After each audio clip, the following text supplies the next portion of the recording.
You have rashes on your skin and you didn't sleep well. How are you feeling now?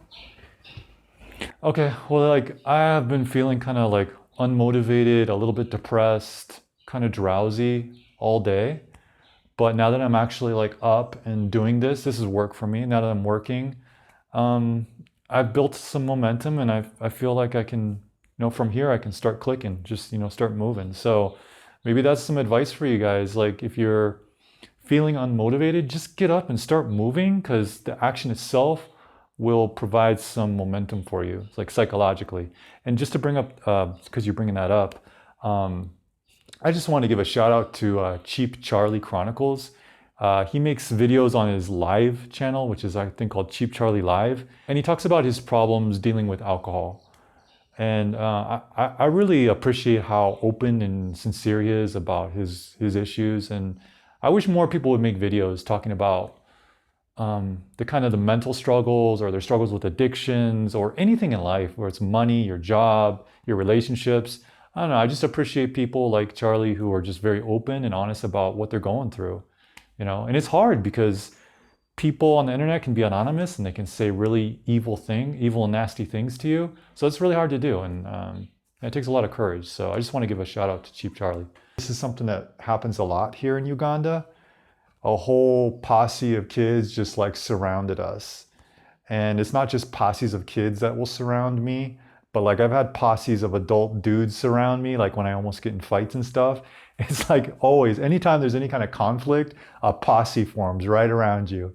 So this posse of kids like encircled us, and I was surprised what happened next. So you were admonishing that little boy, you were scolding him. Why? He was disrespectful. Well, what did he do that was disrespectful? I didn't catch it. So he came like he wanted to have a fight. He said, I need my ball. Was he speaking English or Luganda? He first spoke in Luganda. That's why I didn't understand, because he was speaking Luganda. Yes. Okay. So yeah, and then you started lecturing him, and I was like, because I hadn't heard him speak because he was speaking Luganda. What did you say to him? And you said you were talking to all the kids. What did you say to them? Okay, I called him. I told him, you are a young boy.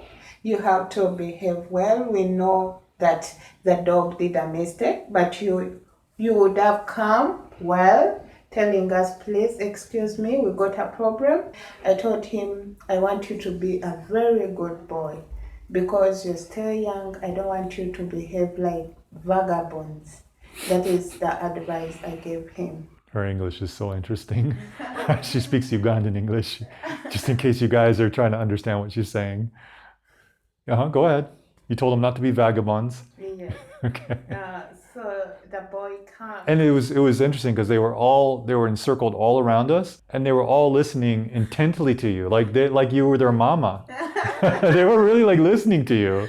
So the boy listened, and it calmed down. I told me, okay, I'm sorry, I'll not do it again. Yeah, and at this point you were lecturing them in English, not Luganda. Why were you lecturing them in English? Because at the time I saw the boy, he could click some of the English. So I decided to talk to him in English. We asked one of the boys that I know to come with us. Yes. He came to our house and we just gave him the money for the ball. And actually, you gave them the money. How did they react when you gave them the money for the ball? When I gave them the money, they were so happy. I told them, oh, we are sorry, but the money is here. You can go and buy another ball. So yesterday, I told you I wasn't going to eat until you passed the test. I gave her a test. I'm trying to teach her all the states in America. Now you know where New York is, right? You know which coast it's on. You know what coast California is on. Washington. Yeah, Washington State. Yes. So, well, it's the same thing, like people might think that's so easy. Like viewers, what people who are Western, they pretty much know the geography of America. But I bet most of you guys, if I said, where's Arua in Uganda, you have no freaking clue. Or if I said, where's Fort Portal, you have no idea. Or if I said, where is Rwanda in relation to Uganda, you probably have no freaking idea. So yeah, it's the same thing. Americans don't know. You probably know more about American geography than Americans know about Uganda's geography. So don't feel bad. And you did a good job yesterday. You passed the test. Thank you. Feels like I'm walking on eggshells, don't believe me? Well, check it as my legs swell. I guess nothing's ever easy.